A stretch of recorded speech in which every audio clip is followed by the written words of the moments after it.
عزیزم، صبح زیباتون بخیر. من مرتضی هستم. امروز میخوام یه ولاگ رانندگی از رشت به سومسرا بگیریم. امروز دوشنبه 22 اردیبهشت ماه ساعت 8:24 است. الانم جاده میدون جهاد به سمت یخسازی است. امروز دوشنبه بازار گوراب زرمیخه، میخوایم بریم اونجا ولاگ بگیریم. گفتم هم مسیر رشت به سومسرا رو مجدد بگیریم، هم سومسرا به گوراب زرمیخ که با توضیحات باشه. قبلا گرفتیم گذاشتیم، فکر کنم مال پارسال بهار بوده اگه اشتباه نکنم یا تابستون. من جدیدتر با توضیحات براتون بذاریم.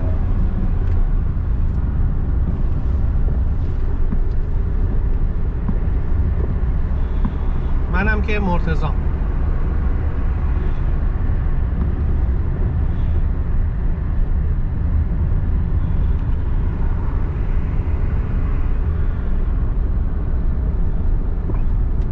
جاده رشت به سومسرا با جاده رشت به فومن مشترکی. تا یه جایی یه میدانی هست، یه به سمت تلمشهر میره، اون به سمت فومن.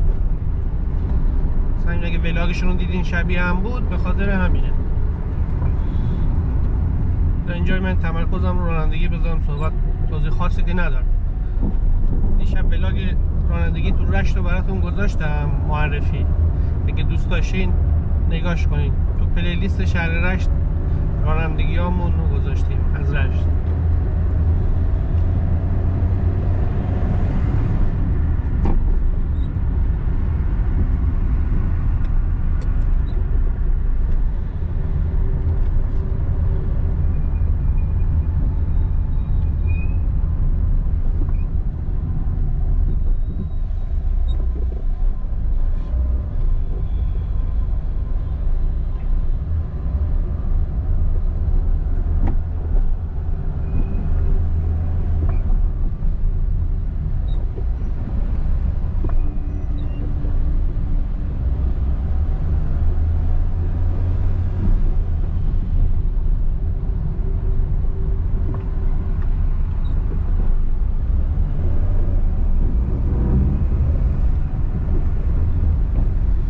اینجا یخسازی یا تقاطع غیر همسد شهدای گمنام اشتباه نکنم، و مستقیم از زیر میره به سمت حمیدیان و فلکی رازی و گاز. سمت چپ هم که میره به سمت سبز میدان اگر رو پل بریم. سبز میدان و شهرداری و داناعلی و با دهانه بازار دهانه سام. سمت راست هم که میره به سمت هومن. این یه تیکه پر ترافیکه به خاطر اینکه این چون مسافر میزنن، خاطر همین یه تیکه رو در بریم دیگه بلنده هست.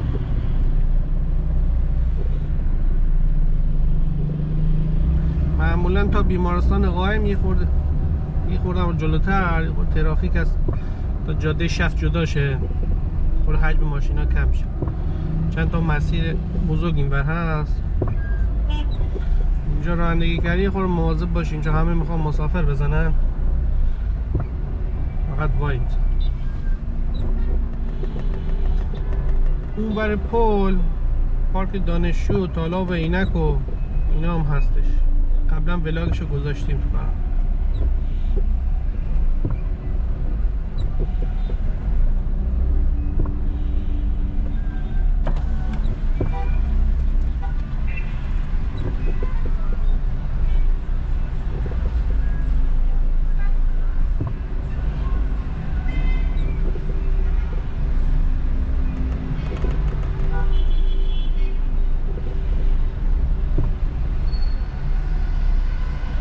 یه دوست عزیزی دیشب کامنت گذاشته بود. رو بعضی کامنت ها رو آدم میبینه اعصابش خراب میشه به خاطر کاری که میکنه. من ولاگ رو جمعه گرفتم، ولاگ رانندگی تو رشت. گفت نه چرا جمعه گرفتید؟ شما با روز عادی میرفتید اینجا شبیه مرداست. نگاه کنین شما، الان همین مسیر چند دقیقه رو ما اینقدر ترافیک وایسادیم. فکرشو بکن تو روز عادی بخوای ولاگ بگیری، ولاگ یه ساعته رو ما با 4-5 ساعت فقط ولاگ ماشینا رو تماشا کنیم.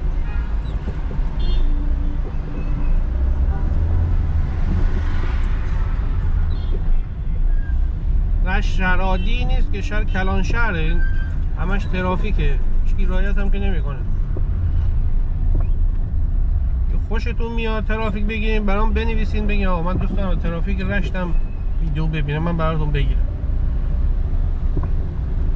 الان ما تا اون بیمارستان رو رد کنیم مثلا 1 رو 20 دقیقه از ولاگ میره. تا بیمارستان قایم رد کنیم خاطر ترافیک تا 8:30 صبح.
که سبک بد رانندگی رو به یه پلاک خاصی نسبت بدیم یه خورده بی‌انصافی هستش.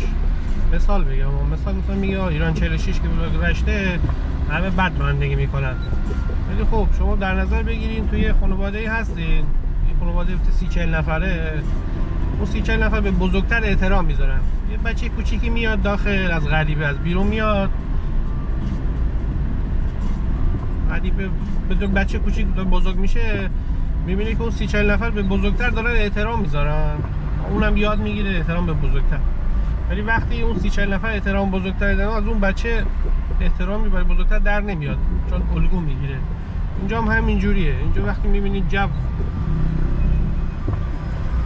همه دوستان سری در برنش که رعایت نمیکنه، مثال میگم یه دور برگردون خلافیه 10 نفر در روز دارن دور میزنن، میگم منم شروع میگم، اینم یه بار میره دور میزنه، میبینی آره زودتر به مقصد رسید، شروع میکنه به بیقانونی. که بگیم پلاک فلان چی، میگم یه خورده بی‌انصافی است، ولی دور از ذهنم نیست، چون به هر حال انسان آدم جمعیه، کارهایی که دیگران میکنن ناخودآگاه تو الگوش میاد.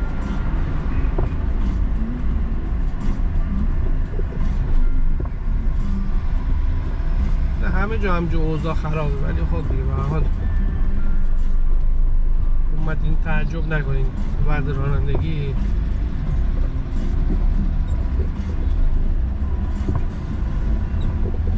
فقط باید مواظب باشی بهت نزنن، حالا خود نزنه که هیچ.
برای پیاده بو میزنه. اینجا ایران هست، خط عابر پیاده موتوری برای پیاده بو میزنه. وایس من برم.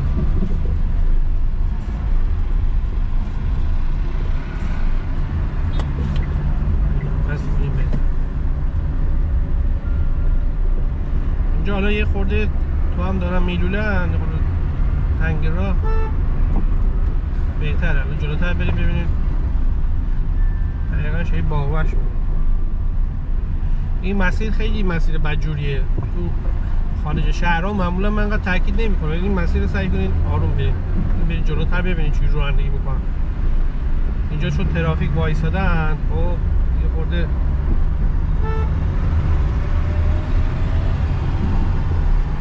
اعصابشون خورد شده، کار عقب افتادن، میافتن جلوتر، فقط گاز میدن.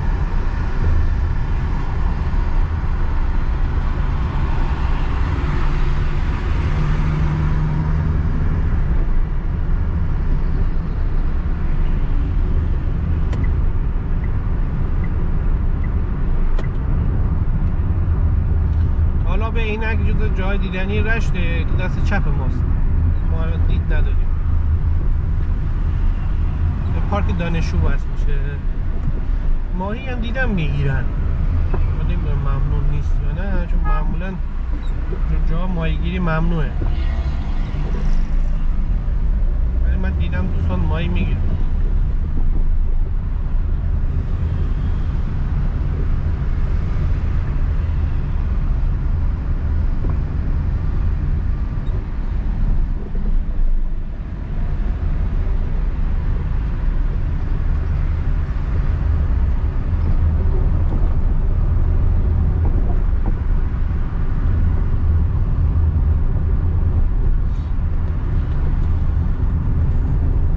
جاده اصلی رشت به غرب دیگه، یعنی شما اینا استارا باز هر جا خواستیم برن کنم باید این جاده رو برن.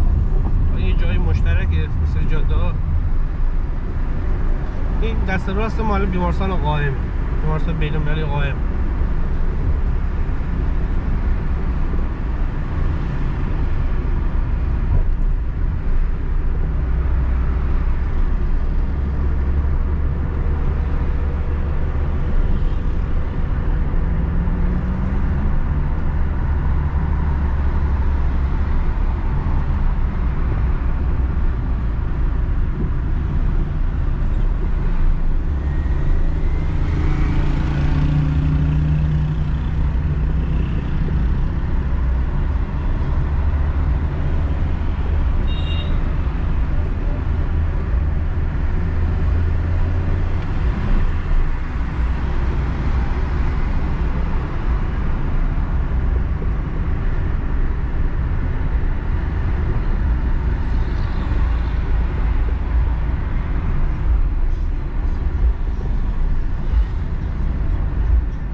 باشه فرمون اعصابم خراب میشه از بیشوری یه عده.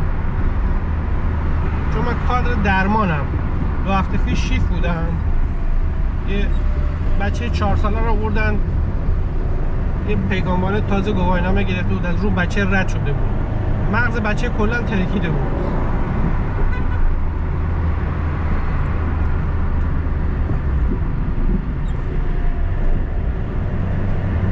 چرا؟ چون این آقا هم سرعت زیاد داشت تو کوچه، اصلا بچه رو ندید، بچه داشت دوچرخه سواری میکرد، بچه میره زیر ماشین، عوضی که ترمز بگیره هول کرد، تازه گواهینامه هم گرفته بود. هیچی، چرخ از رو ماشین، چرخ جلو از هم سرش و دستش و همه رو خورد کرده بود. یعنی بچه اومده بود تمام تخت ما همه خوب بود.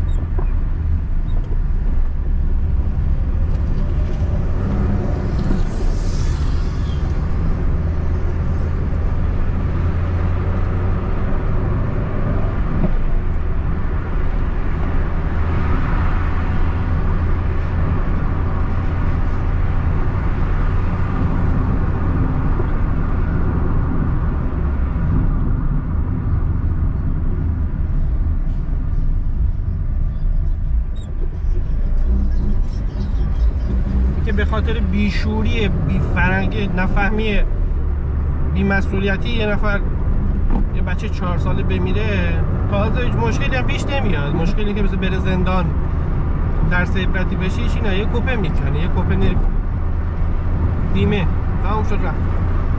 یه آقا نهایتش شاید یه عذاب وجدانه که اگه داشت 2 سرنجود میدید نداشت رعایت میکرد، نهایتش اینه که باید مثلا جریمه بیمه رو بده، چون بیمه استفاده کرد.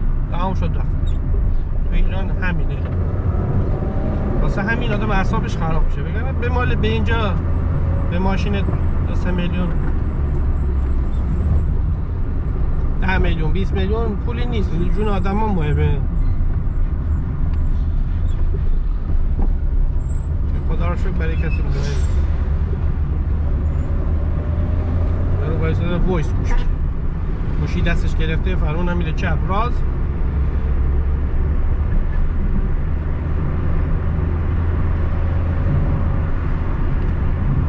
ببخش من اعصابم خراب میشه.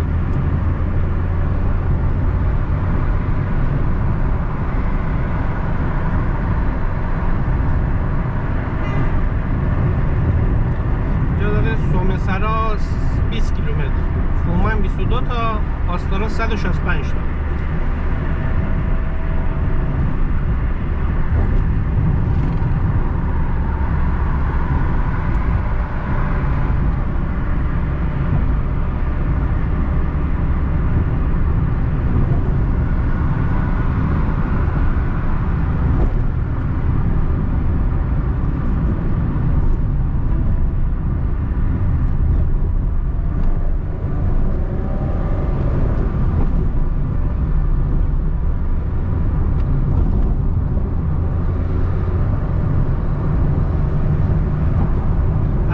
به سومسرا راه دیگه ای هم هست، مثل پیر بازار.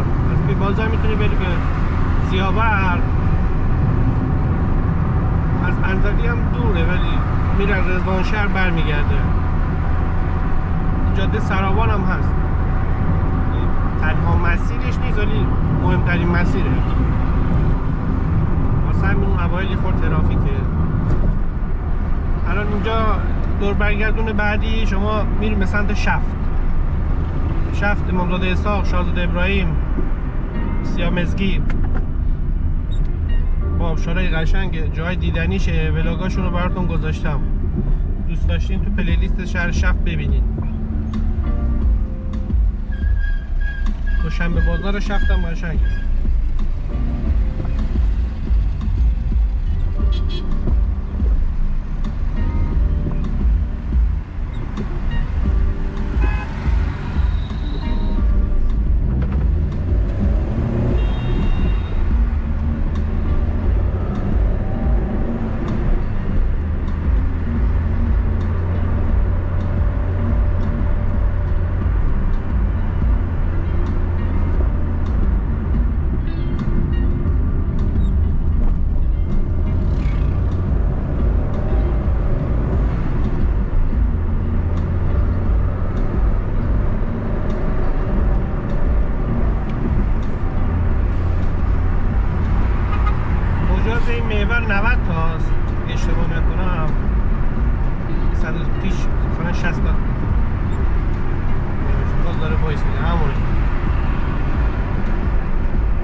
وای میسه واسه دوربین میزنن. الان اینجا 80 تا شد.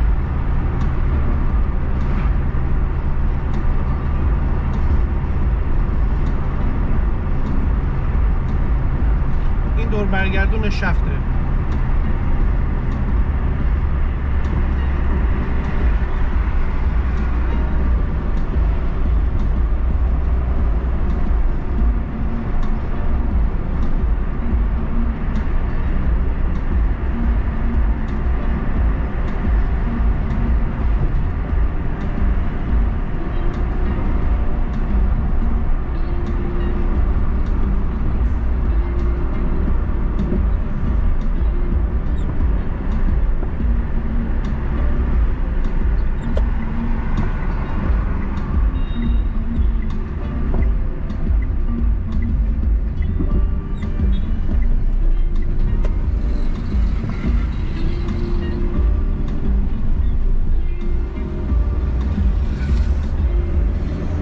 پلیسرای رشفومنه. این یادتون باشه خواستین شب برین اینجا با دور بزنین.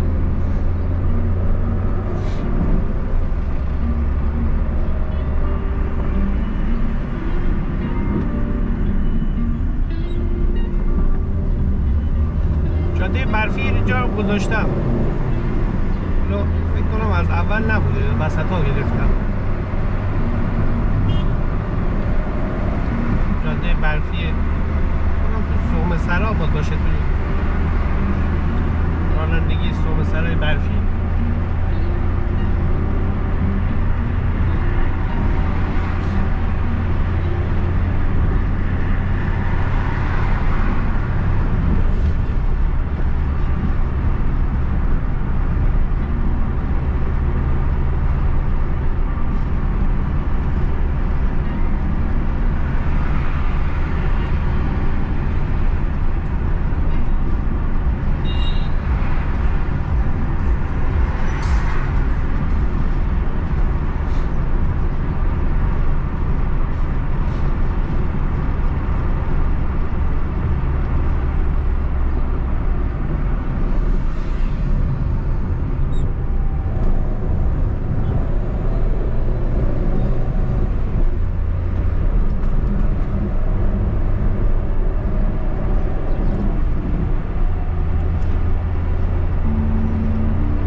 مجاز 95 تا کامیون 80.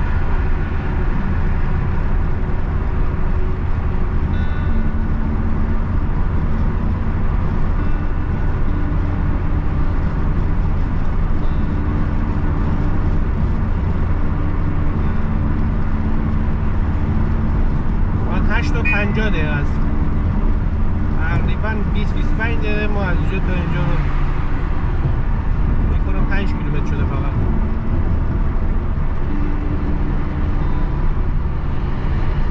باز الان خوبه 10:11 خیلی ترافیک بیشتر. یه سر ظهر خیلی میور شلوغ، واقعا شلوغ. گفتم شده شاهراه دیگه، رشت به غربه همیشه شلوغ.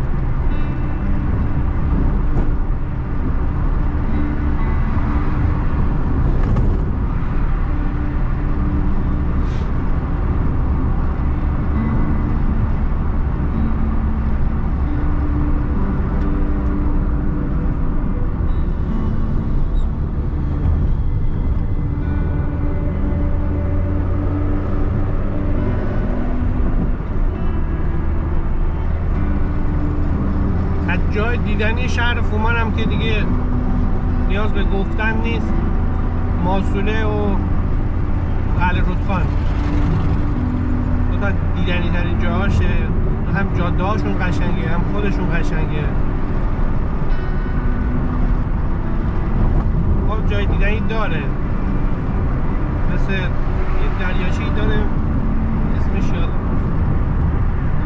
روستاش همه قشنگن. کشت رودخان،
دخانیاته.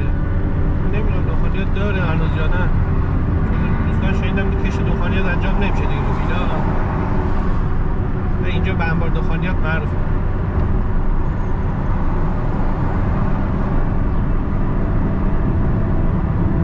این اون میدونی که بود گفتم مستقیم میره سمت فومن، سمت راست میره به سمت تولمشهر و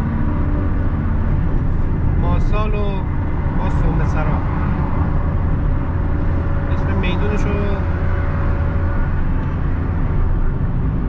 یه شخصیت بکنم به ایجاد بکنم زیاوریه.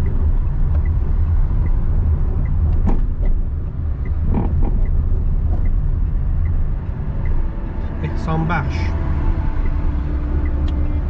سمت راست ما میریم داخل تولمشهر، جمعه بازار، تولمشهر، مرجقل، دوستا اسم اینجا پنجشنبه بازار قشنگی داره، یعنی واقعا پنجشنبه بازارش قشنگه. این هفته فکر کنم فرصت چه بیام بگیرم. پنجشنبه بازار گیلان یکی کلاچای، یکی زیبا کناره،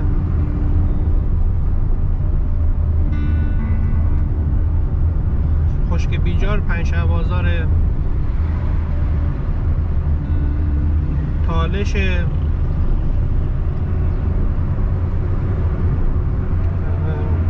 شاندرمنه با این پنجشنبه بازار. بین این پنجشنبه بازارها واقعا این بزرگترین پنجشنبه بازاره، خیلی بازارش قشنگه. دوست داشتین ولاگش حتما نگاه کنید. پلیلیست سومسرا هست یا سرچ میتونید بکنید پنجشنبه بازار تولمشهر.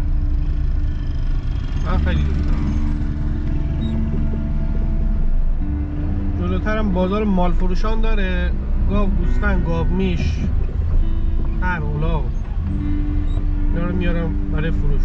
از 4-5 صبح هم هستن تا معمولا 10-11 میگه آخر بازاره.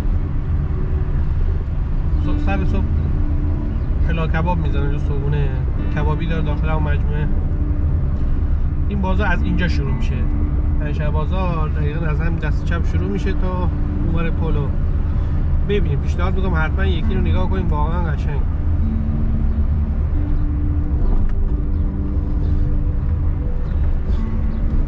فقط خواستیم ماشین پارک کنین باید اون سمت پل فکر کنید، اون سمت پل دست چپ تا اون مسافت زیادی میتونید بذارید. اون مسیر هم میخوره به جاده فومن، یعنی نگران نباشید میتونید برگردید. اینجا ترافیک نمیشه پارک. این رودخونه هم قشنگه، آبش گلالو داره.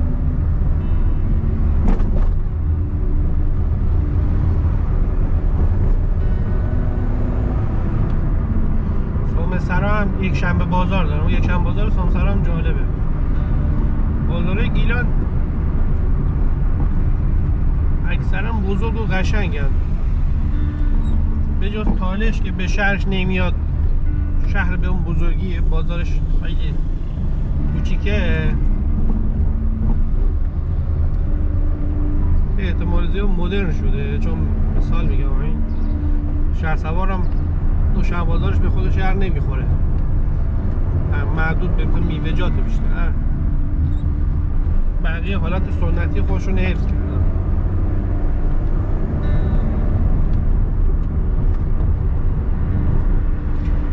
مثلا بازار آستانه خیلی قشنگه،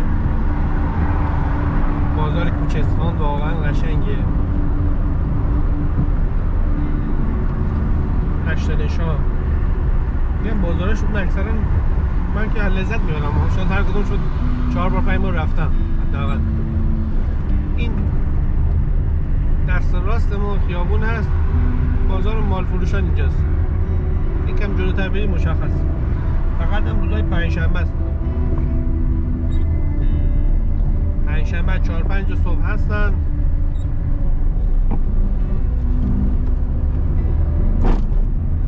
خود شهرستان سرمسرا چند تا بازار داره، مثلا دوشنبه بازار زیابر. 2 هفته پیش رفتم از دوشنبه بازار بارونی زیابر فیلم گرفتم، تو پلیلیست شهر سرمسرا هست. اونم بازارش قشنگه. گلاب زرمیخ هم دوشنبه بازار داره. داریم شهر پنجشنبه جزو سرمسراه.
هوا خیلی گرم شده، قبل اینجوری نبود.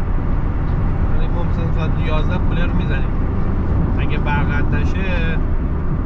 یعنی میگم یادگاری هم بمونه. سال 1404 برق مملکت روزی 2 ساعت میره. انشالله که آیندگان دارن نگاه میکنن ویدیو رو به ما نخندن.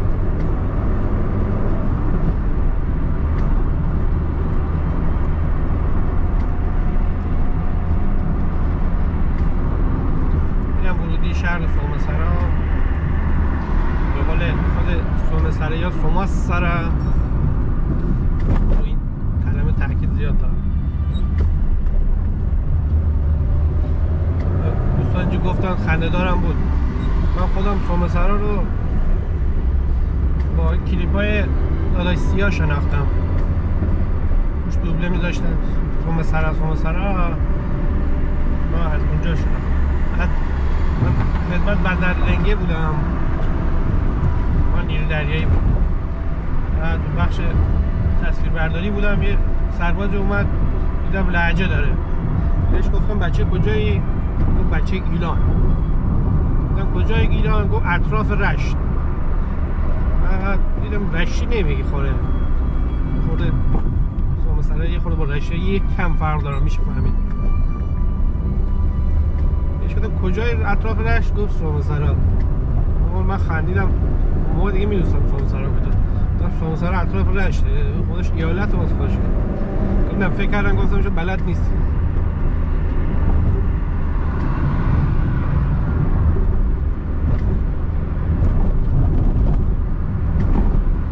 این میدون اول کمربندی سرمسراست. این سرمسرا شما ماه سال اینا بری آستانه برید، نیاز نیست بیاید داخل شهر، از همینجا دست چپ میزنی میرید آستارا، تالش، رضوانشهر، مارسال. ولی ما میریم یه داخل شهر هم براتون میگیریم.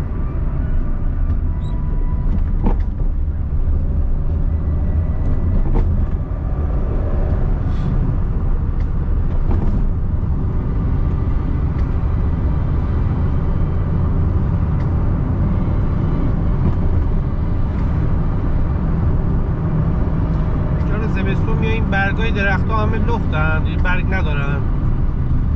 درخت ها لختن، برگ ندارن. دلش میگیره. من خودم اینجوری حس خوبی نمیگیرم. حتی فصل ها و حال ولی سبز قشنگ‌تر.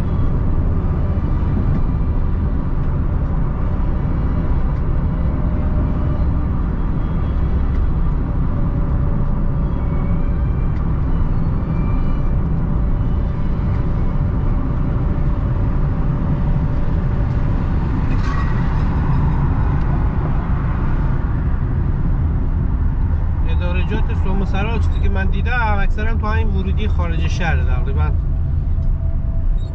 من ماشین میبینید نه هم به خاطر ادارجات که به نظرم کار خیلی خوبیه. خارج شهرتره، خارج شهر همجورش هم جا نداره.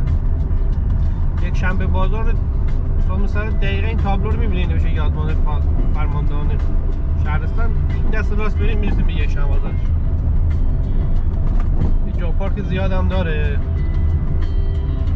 اگه تو نقشه بزنین شما رو میبرن داخل فکر کنم به چرخونه. من یه بار برد داخل شهر دست راست چرخون رو برد اونور جا پارک نیست. شما همینجا برید هم جا پارک هست هم سر راست.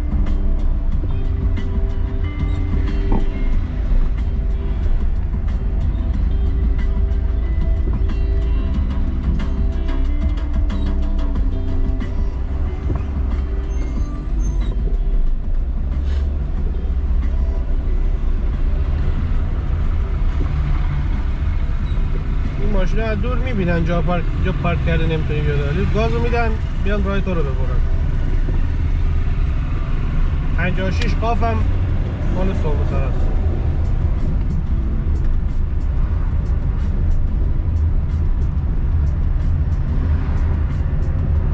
اولین باری که اومدم اینجا این شهر ولاگ رانندگی بگیرم تعجب کردم. یه خورده اینجا حق تقدم تعریف نشده است. یهو میپره میاد تو جاده. دقت کنین شاید ببینیم مورد.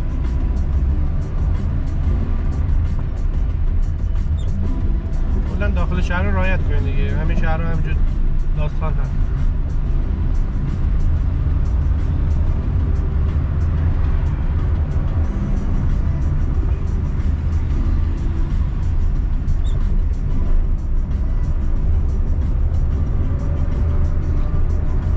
شهر آدمای باسوادیه واقعا. ما دانشگاهمون سومسرایا جز درسخونه بودن.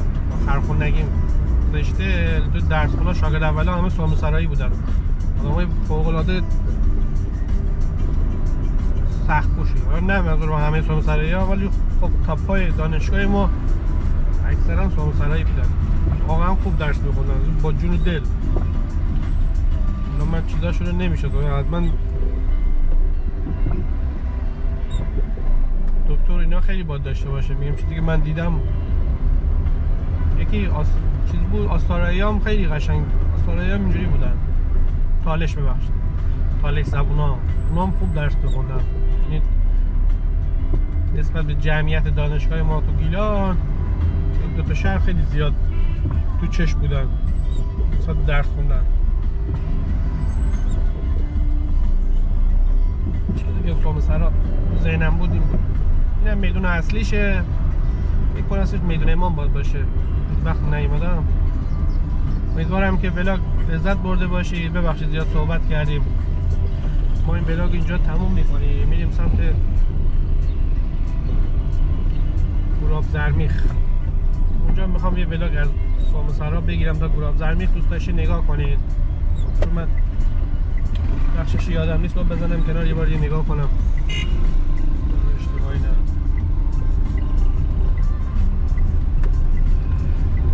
لایک و کامنت و حمایت فراموش نشه. همتون رو دوست دارم. ببخشید زیاد غر زدم. روزتون بخیر.